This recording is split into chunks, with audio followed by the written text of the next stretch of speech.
నీ కుటుంబం కోసం ఆరాట పడుతుంటావు, వాళ్లే నీ మీద రివర్స్ అవుతారు. నువ్వు మేలు చేద్దాం అనుకుంటావు, వాళ్లే కీడు తలపెడతారు. పెట్టిందంతా తింటారు, అన్ని ఇచ్చినని అనుభవిస్తారు, మళ్ళీ బొసగొడతారు లేచి.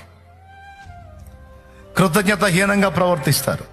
అయినా సరే అలాంటి వ్యక్తుల్ని కూడా మొయ్యాల్సిందే. నీకు అన్ని అనుకూలంగా ఉండవు. వడ్డించిన విస్తర్లాగా అన్ని రెడీ చేసి ఉండవు తమ్ముడా. ఒక్కొక్కటి గెలుచుకుంటా రావాలి. అయితే ఒక్కటి మాత్రం నిజం, పోరాటంలో నిన్ను ఉంచుతాడు గాని నీ చెయ్యి మాత్రం వదలడు. నువ్వు ఆయన్ని హత్తుకున్నంత వరకు, ఆయనకి వెళ్ళి చూసినంత వరకు నిన్ను మునిగిపోనీడు.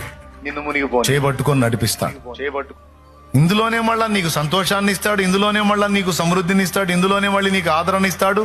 అవసరమైనప్పుడు ఒకటి అనుమతిస్తా ఉంటాడు. పోరాటం లేని సేవ లేదు, పోరాటం లేని విశ్వాస జీవితం లేదు, ఉండబోదు.